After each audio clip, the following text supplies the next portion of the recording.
не близко, не высоко и не низко, не так, чтобы и на окраине, жила себе девчина Украина. Словно сказочная птица, и умна, и мастерица, 20 лет от роду, красота за края.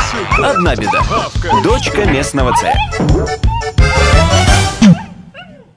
Царь тот был известный мод. За последние купил вертолет, выстроил себе хоромы Христа, но тут понял, что казна пуста.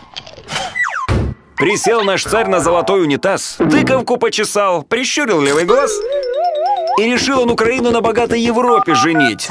Надо ж как-то концы с концами сводить. Не женить, а замуж выдать.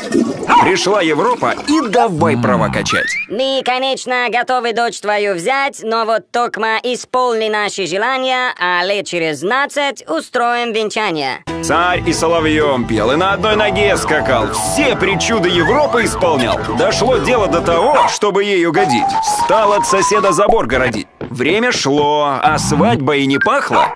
Казна паутиной заросла, экономика зачахла. Опять начал дергаться правый глаз. Пришло время платить соседу за газ.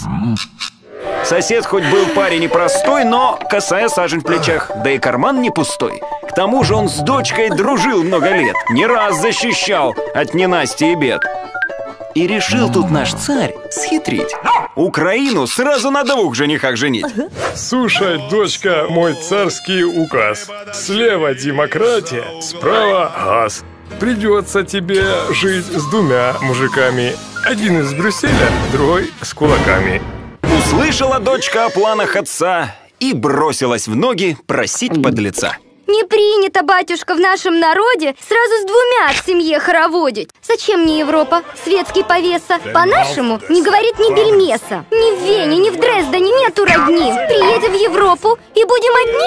Они нас соседом вечно пугают, а газ и бензин у него покупают. Ты, батюшка, цены с Европой сравни. Вон греки погибли от еврородни. А с нашим соседом мы дружим веками. Культурой, историей, просто домами. Там наши родные, там нас принимают. На нашем наречии нас понимают. К тому же за газ будем меньше платить. Дешевый бензин станет легче купить. Послушай меня, свою дочь, Украину. От самых Карпат до Донецкого тына. Не вижу я больше другого пути, как только с Россией в союзе идти. Задумался царь, подытожил, сравнил, для храбрости стопку горилки налил, напялил корону, взял с полки печать и мигом помчался союз заключать. Россия царя как родного встречает, и лучшее место царю уступает. Накрыли на стол, поели, попили и о делах заговорили. Царь молвил: пришел я к тебе с предложением. Хочу проявить свое уважение. Хочу свою жизнь за тебя я отдать. Нет, хочу свою книгу презентовать. Фу, да что такое? О, хочу свою дочь за тебя я отдать. Скажи, ты не против женой ее взять? Хоть дочку твою и давно я люблю, но предложение твое отклоню. Женить на себе без любви я не стану. Хочу, чтоб по-честному, чтоб без обмана.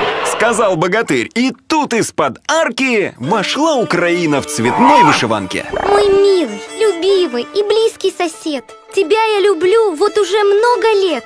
С тобой на край света идти я готова. За газ, за бензин и за нежное слово. С тобой навсегда я останусь собой. Не буду как в примах, я буду родной. Да. Не стали тянуть и союз заключили. Да сказочный пир на весь мир закатили. Границы открыты, весна наступает. Казна богатеет, страна процветает.